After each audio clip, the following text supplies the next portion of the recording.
Bien, buenos días. Bueno, a muchos de vosotros ya os los he podido dar en vivo y en directo. Y como sé de verdad en primera línea lo que cuesta organizar esta reunión, doy las gracias a todos los que han entregado su tiempo, su esfuerzo, su acierto y su capacidad de resistencia, y a todos los que habéis apoyado que se celebre la conferencia y a los que estáis asistiendo, por supuesto. Vamos a ver, yo creo que la intervención de Óscar ha sido... Bueno, estaba a punto de decir, bueno, paso hasta mi compañero, como se hace en el MUS, ¿no? Hasta mi compañero. Yo ya, con las cartas que llevo, yo me quedo para la 31.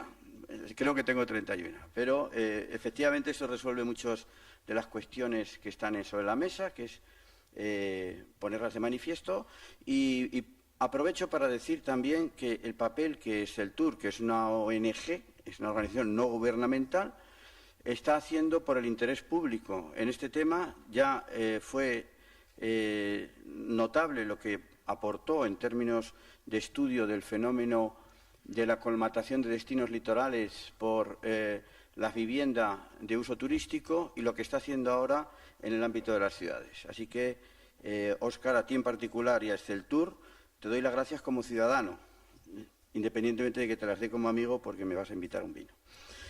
Bueno, dicho esto, voy a, en algunas cosas reformularé e iré un poquito más rápido.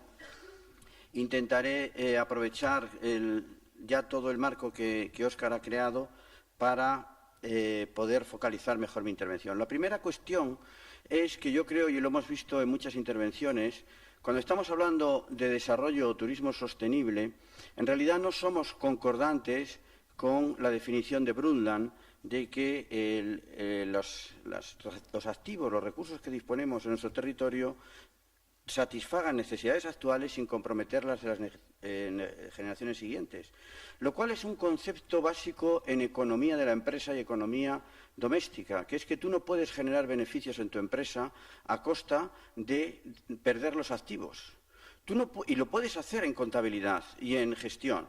Tú puedes dar beneficios desprendiéndote de activos, pero el hecho de que des beneficios no quiere decir que estés alcanzando rentabilidad global, porque lo que estás es despatrimonializando la empresa, o puedes estar, en el caso de una economía doméstica, complicando enormemente la capacidad de la respuesta de la familia ante eventos no previsibles, respondiendo a las necesidades inmediatas.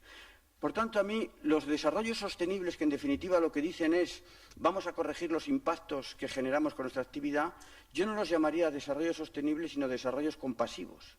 Lo que intentan es no hacer un daño innecesario, pero no es sostenible, es compasivo, que no es lo mismo. Y, por tanto, todos los modelos que hagamos, cuando hacemos todo lo posible por emitir menos, por consumir menos recursos naturales, por dañar ecosistemas de manera irreparable lo menos posible, estamos intentando ser compasivos, no sostenibles.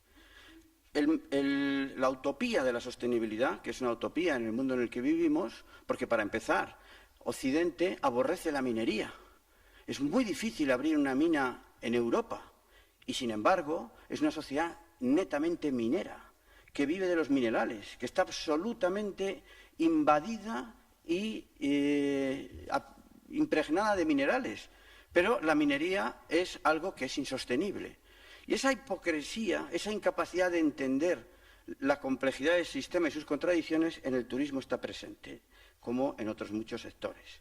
Y por eso trabajamos con un concepto que es capital territorial. Creemos que todo territorio tiene un capital y que ese capital, en un modelo que tienda hacia la sostenibilidad, debe de procurar que en su proceso de producción y de bienestar no genere deterioros ni rupturas irreparables o indeseables de su capital.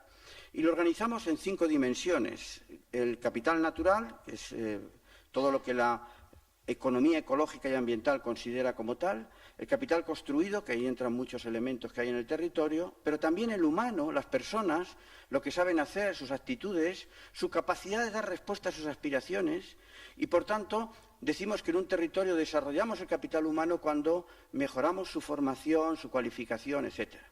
Hay un componente que para nosotros es básico para entender la capacidad de dar respuesta a los retos, que es el social, y aplicamos aquí el concepto de Putnam o de Fukuyama, según el cual toda comunidad tiene una capacidad determinada de dar respuesta colectiva a aquello que anhela.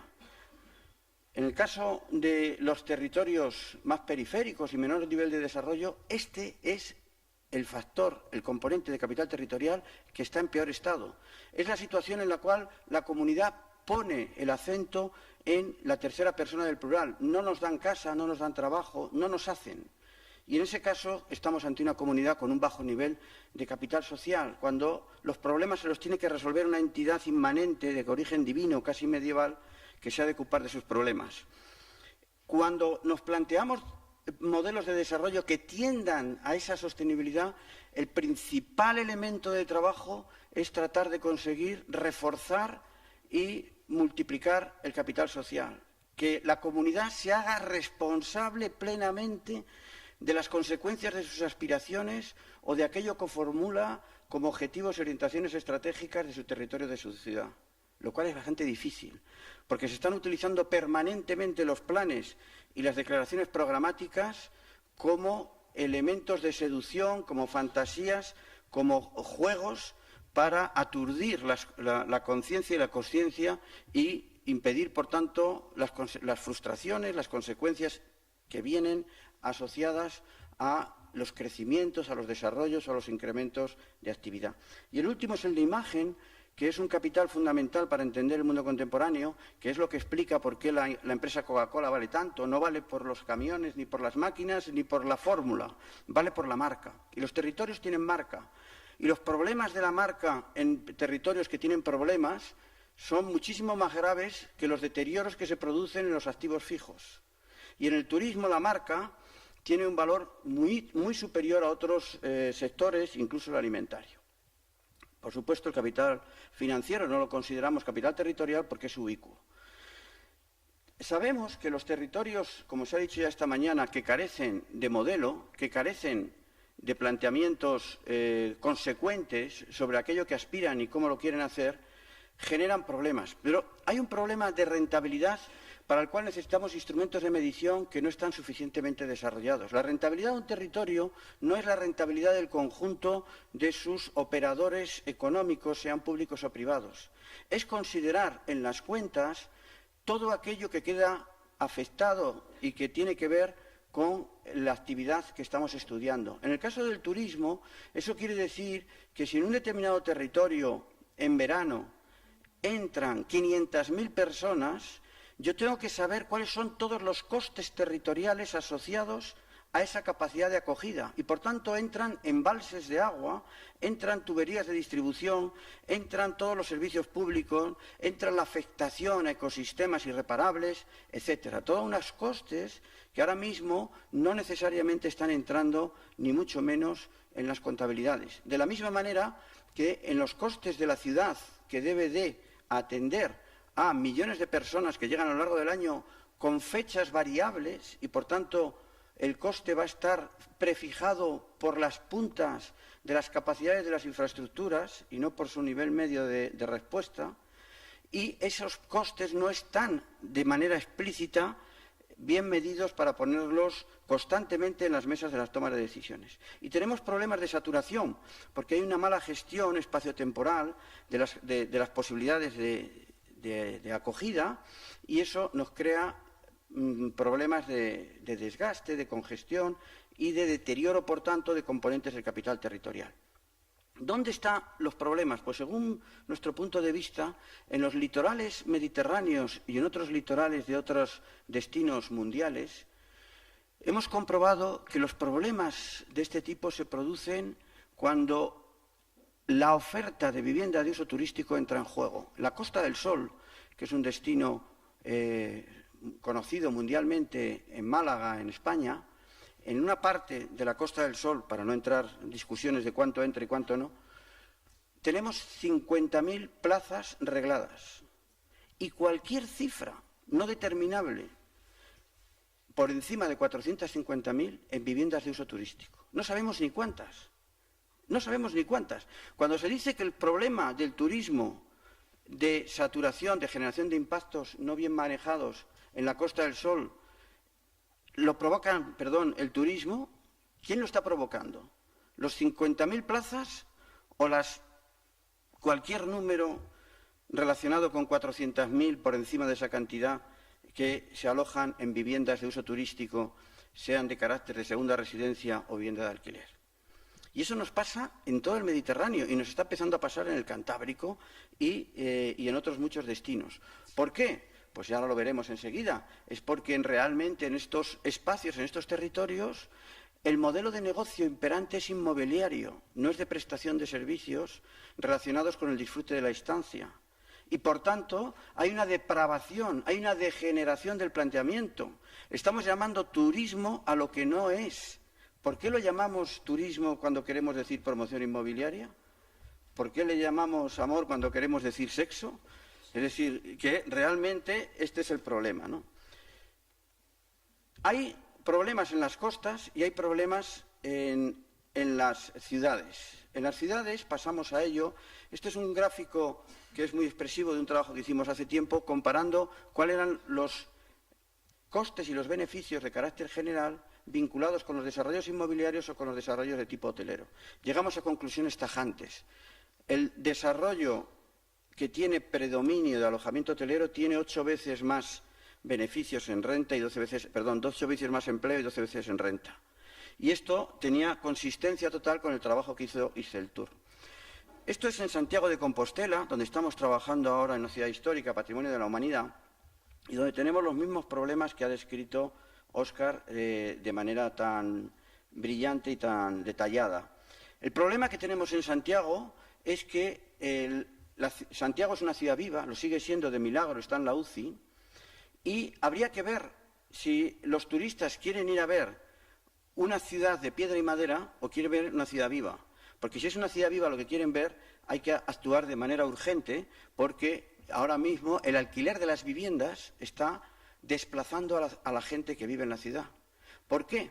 Pues por una razón muy sencilla, porque hay toda la marabunta que ha explicado suficientemente Óscar y que me salto, y que es un fenómeno según el cual hormigueros que perfectamente podrían funcionar como población integrada en un ecosistema generan un proceso no muy bien conocido según el cual multiplican por 10 o por 20 el número de hormigas que se desarrollan en muy poco plazo y devastan un territorio devorándolo y desertizándolo durante muchísimo tiempo. Eso es la marabunta.